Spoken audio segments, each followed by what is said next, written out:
Adkins, come back. Adkins, I'm sick like how many shots in a row? 6 or 7 shots in a row. I'm really drunk. I was calling Adkins more than he was so long. Don't forget looking around, looking more than he was so long. I'm drunk. He's not. End of message.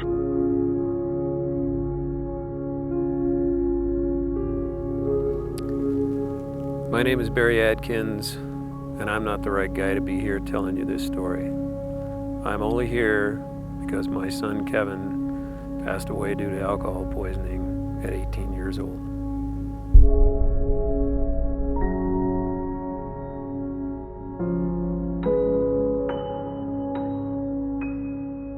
Kevin had just graduated from high school. He just bought a truck.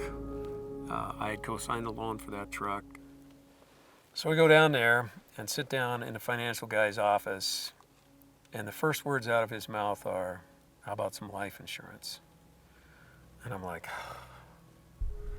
I don't need any life insurance. My wife will do just fine if something happens to me. And he said, "I'm not talking about you, I'm talking about your son."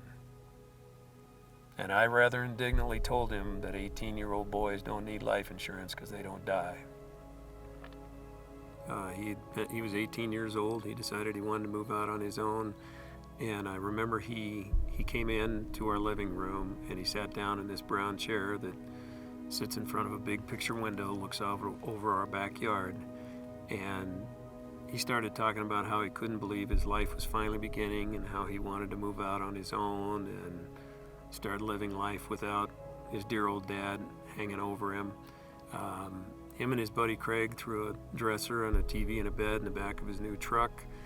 And I remember him coming back in and telling me that he wasn't going to take his toothbrush with him, that he'd be back tomorrow and get it. And I walked out front with him like I normally do, gave him a hug, told him that I loved him and to be careful, and watched him drive away. And it was the last time I saw him alive. That night, they threw a housewarming party for him, and it started with beer and moved on to shots. And he passed out sometime around 2 o'clock in the morning, and they laid him in his bed on his side in case he vomited.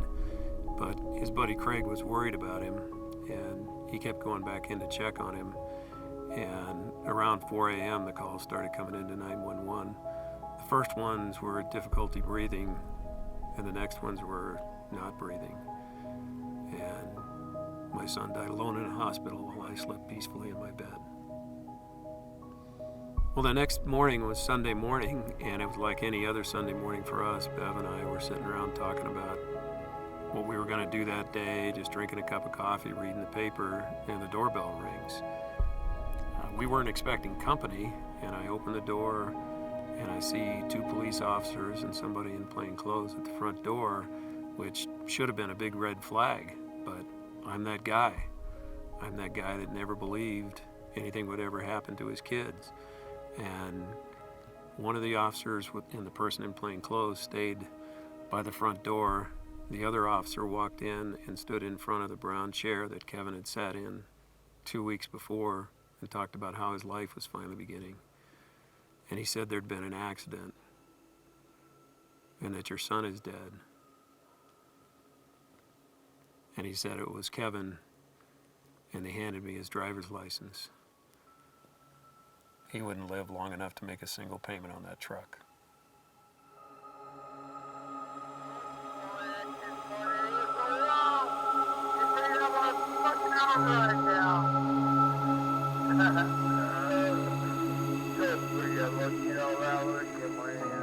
I probably listened to that voicemail 300 or 400 times at least over the years. You want to go see it, you want to be with him.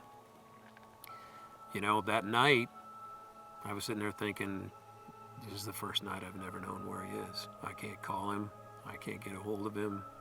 I can't talk to him. I can't do anything with him. We decided to take his ashes to Montana to bury him where he was the happiest. And I decided to put them in my backpack and walk from Arizona to Montana with his ashes. And for me, it was a moment when I knew that I didn't want to be a victim. And I knew that what I wanted to do was to get out and tell everybody I could about what happened to Kevin, because I didn't want them to go through what I went through. It was easy for me to forgive the guys at the party because they didn't force Kevin to do this. And it was easy to forgive my son because he's my son. That's what you do. But as a parent, your number one job is to keep your kid alive. And I didn't get that done. And that's a tough thing to forgive yourself for.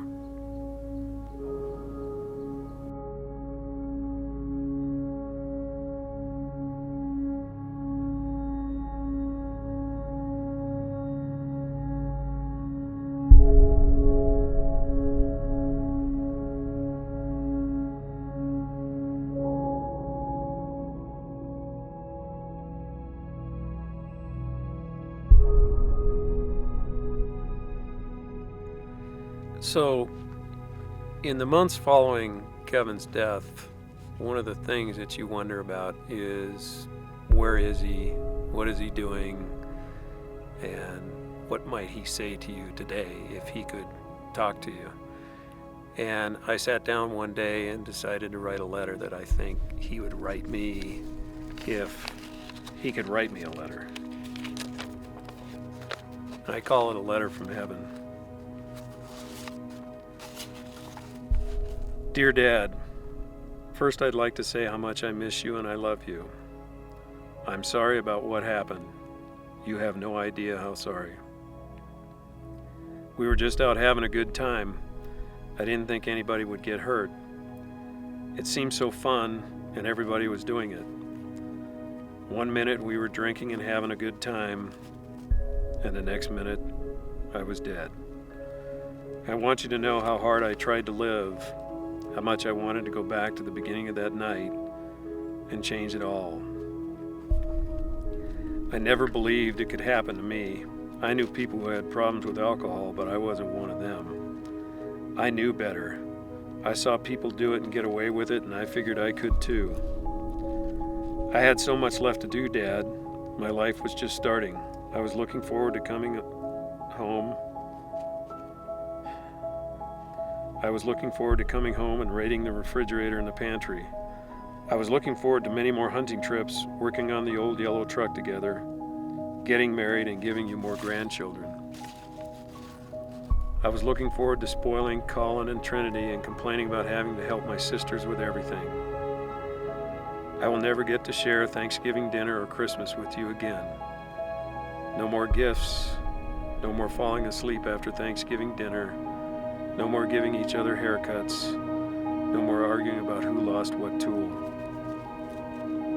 Tell everyone you can about what happened to me. Tell them how dangerous alcohol abuse can be and how it only takes once for terrible things to happen. Tell all the kids that what can happen is not cool and that it can happen to them. Tell them about the pain it brings to family and friends. Tell them so they don't have to find out the hard way, the way I did. Something very good will come from this, Dad. I just wish I was there to share it with you. I love you and miss you. Your son, Kevin.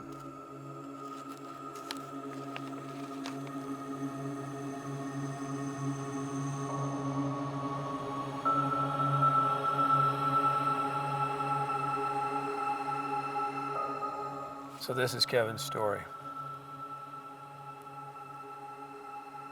What do you want your story to be?